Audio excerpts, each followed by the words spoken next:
विधानसभा निवडणुकीतील काँग्रेसच्या पराभवाची जबाबदारी पूर्णतः प्रदेशाध्यक्ष नाना पटोलेंची असल्याचा दावा काँग्रेसचे नेते विजय वडेट्टीवारांनी केलाय। त्यांच्या या विधानामुळे पक्षातील अंतर्गत मतभेद प्रकर्षाने चव्हाट्यावर आलेले आहेत। नव्या प्रदेशाध्यक्षांची चाचपणी करण्याकरता काँग्रेसचे प्रदेश प्रभारी नागपुरात येणार आहेत असं समजतंय। लोकसभा निवडणुकीत काँग्रेसला घवघवीत यश मिळालं होतं, त्याचं सगळं श्रेय प्रदेशाध्यक्ष नाना पटोले यांनी स्वतः घेतलं होतं। त्यामुळे साहजिकच विधानसभा निवडणुकीतील पक्षाच्या पराभवाची जबाबदारी ही त्यांच्यावरच येणार आहे। पराभवाची कारणं, चुका, नेतृत्व याविषयी मत जाणून घेण्याकरता प्रभारी रमेश चेन्नीथला नागपूरला येणार आहेत। ते सगळ्यांसोबतच चर्चा करतील। या चर्चेतून जो सूर निघेल त्यानुसार पक्षश्रेष्ठींनी निर्णय घेणं अपेक्षित आहे असं वडेट्टीवार म्हणाले। तर महाराष्ट्रात पुन्हा एकदा पक्षाची बांधणी करण्याचं मोठं आव्हान आहे असंही वडेट्टीवारांनी म्हटलं आहे। माहित नाही मला चर्चेमध्ये काय आहे ते, मी काही चर्चा ऐकली नाही। तो हायकमांडचा निर्णय आहे, दिल्ली निर्णय घेईल। उद्याला 17 तारखेला आमचे प्रभारी येत आहेत, प्रभारीमध्ये चर्चा होईल आणि कोणाला गटनेता करायचा काय करायचा तो निर्णय आमचा नाही, तो नाना पटोलेचाही नाही ना विजय वडेट्टीवारांचाही नाही।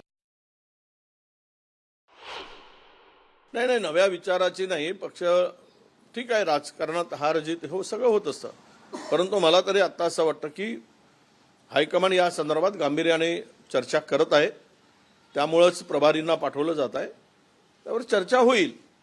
नव्यानं पक्ष बांधणीची गरज आहेच, ते काय लपून राहिलेलं नाही, कारण आम्ही कुठल्याही लाटेमध्ये 16 पर्यंत आलो नाही, पण यावेळेस आलो कुठलीही लाट नसताना, ते एक अचंबितच आहे। त्यामुळे ईव्हीएमचा किती सहभाग आहे, लोकांचा किती सहभाग आहे, हे सगळ्या गोष्टी होतील, हे पुढे येतील कालांतराने। आणि सरकारने आमची सगळ्यांची मागणी आहे की बॅलेट पेपरवर घ्या। जग जर बॅलेट पेपरवर निवडणुका घेते तर भारतातील हे सरकार, मोदी सरकार का घाबरतं? यांनी करावं अशी आमची मागणी आहे। शिवसेना ठाकरे गटाचे नेते विनायक राऊतांनी भाजपवर निशाणा साधला।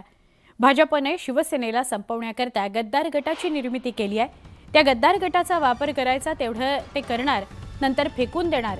तर भाजपची ही नीती आता त्यांना कळून चुकली आहे अशी टीका विनायक राऊतांनी केली। अजित पवार शरद पवारांच्या वाढदिवसाच्या शुभेच्छा देण्याकरता गेले होते, मात्र ते कौटुंबिक संबंध म्हणून गेले होते। त्यामुळे आता अजित पवार आणि शरद पवार गट एकत्र येतील अशी शक्यता नाही असं विनायक राऊतांनी म्हटलंय। शिंदे गट गृहमंत्रीपदासाठी आग्रही होते, मात्र शिंदे गटाला गृहमंत्रीपद मिळणार नाही असं विनायक राऊत म्हणाले। भारतीय जनता पक्षाने शिवसेनेला संपवण्यासाठी गद्दार गटाची निर्मिती केली आणि त्या गद्दार गटाचा जेवढ्या दिवस वापर करायचा आहे तेवढं ते करणार, नंतर फेकून देणार हे निश्चित झालेलं आहे आणि ते आता सिद्ध होत आहे। अजित पवार गटाचं सुद्धा तसंच आहे, आता त्याची गरज त्यांना राहिलेली नाही आहे आणि म्हणून ह्या लोकांना झुलवत ठेवायचं, भिकेचा तुकडा टाकायचा, त्या पद्धतीने मंत्रिपदाचे तुकडे जे टाकतोय ते हवं असेल तर घ्या, नाहीतर चालते व्हा, अशा पद्धतीची भाजपची जी नीती आहे ही आता त्यांना कळून चुकलेली आहे। त्यामुळे त्यांच्यासमोर सुद्धा म्हणजे एकनाथ शिंदे आणि अजित पवार यांच्यासमोर सुद्धा आता पर्यायच नाही। भाजप जो तुकडा टाकेल तो चाटण्याशिवाय त्यांच्याकडे पर्याय राहिलेला नाही। शरद पवार साहेबांच्या वाढदिवसाच्या शुभेच्छा देण्यासाठी अजित पवार जर गेले असेल, एक पारिवारिक संबंध म्हणून गेलेले आहेत, पण त्यामध्ये पुन्हा एकदा शरद पवार गट अजित पवार गट एकत्र येतील ही अजिबात सुतराम शक्यता नाही आहे। शिंदे गटाला सुद्धा गृहमंत्रीपद त्यांच्या आयुष्यात मिळणार नाही। भाजपाच्या श्रेष्ठींकडून जी काय मंत्रिपदाची भीक घातली जाईल ती त्यांना झोळीत घ्यावीच लागेल। आम्ही 100% तयार आहोतच। मुंबई महापालिका ज्या पद्धतीने वर्षानुवर्ष मुंबईकरांनी उद्धव साहेबांवर आणि बाळासाहेबांवर विश्वास ठेवून जी त्यांच्या हाती सोपवलेली आहे ती मुंबईत सुरक्षित आणि सुदृढ ठेवण्याचं काम केलेलं आहे। हाच विश्वास पुन्हा एकदा मुंबईकर उद्धव साहेबांवर ठेवतील आणि मुंबई महापालिका आमच्या ताब्यात देतील अशी मला खात्री आहे। संजय राऊत यांनी पुन्हा महायुतीवर निशाणा साधलाय। महायुतीतील पक्षाकडून एकमेकांच्या विरोधातील फाईल्स बाहेर काढण्याला सुरुवात झाली आहे। नागपूर अधिवेशनात स्फोट होईल असं वक्तव्य राऊतांनी केलंय। तर मंत्री ठरवण्यासाठी भाजपला दिल्लीत जावं लागतंय, तिकडे एकनाथ शिंदेंच्या लोकांमध्ये ताळमेळ नाहीये, तर अजित पवार स्वतः गडबडलेले आहेत। त्यामुळे मला या राज्याची चिंता वाटतेय, असं संजय राऊत म्हणाले.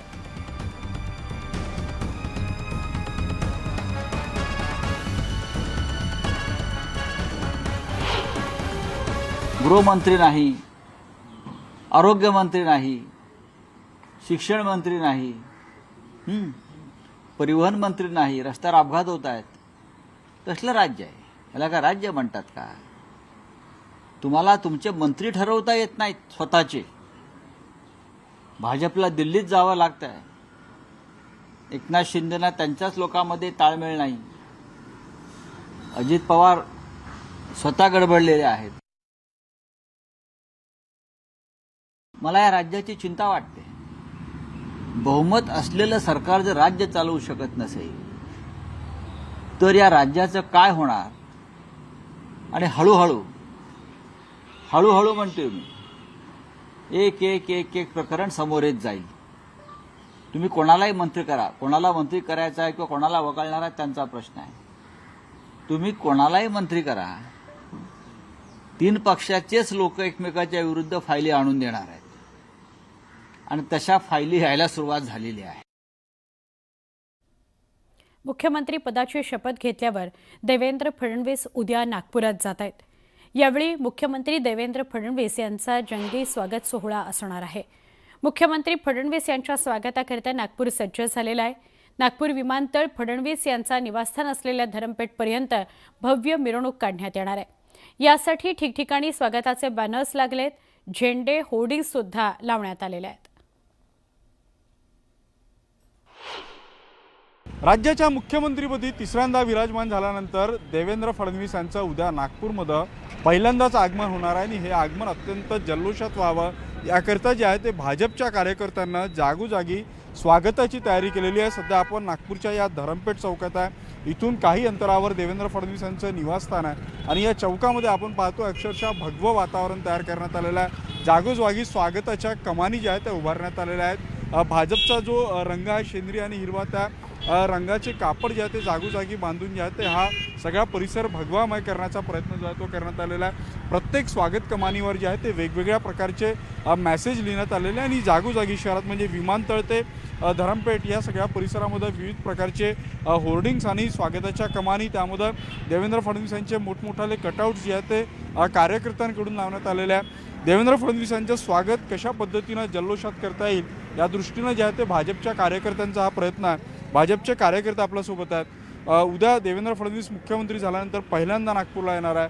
कशा पद्धतीनं त्यांचं स्वागत केलं जाईल? आम्ही 12 तारखेला येणार होते, तेव्हापासून आम्ही आमचा एक मनाची तयारी केलेली आहे आणि आमच्या नागपूरची शान असे आमचे देवेंद्र भाऊ यांच्या स्वागतासाठी आम्ही ढोल ताशा, फुलं, गेटवर सजावट आणि मिठाई वाटणं यापासून आम्ही सजावटची तयारी केली आहे. एअरपोर्टपासून तर त्यांच्या घरपर्यंत त्यांना आम्ही आमच्या 2014ला एक वेळा केलं होतं, त्यानंतर 2024ला आम्ही त्यांच्यासाठी एकदम तयारीने लागलेलो आहे. पूर्ण तयारीने जय्यत तयारी करून ठेवलेली आहे. फेटे घालून फुलांनी वगैरे त्यांचं स्वागत करणार आहे. शंकरनगर चौकात एअरपोर्टवर गर्दी न करता शंकरनगर चौकात सगळ्यांनी जमायचं आणि तिथनं लक्ष्मीभवन चौकात पायदळ येऊन त्यांच्या रॅली सोबत यायचं. देवेंद्र फडणवीस यांचं अगदी मराठमोळ्या आणि पारंपरिक पद्धतीनं जे आहे ते उद्या नागपूर शहरात स्वागत केलं जाणार आहे. व्हिडिओ जर्नलिस्ट प्रशांत मोहितेसह उदय तिमांडे, न्यूज 18 लोकमत, नागपूर.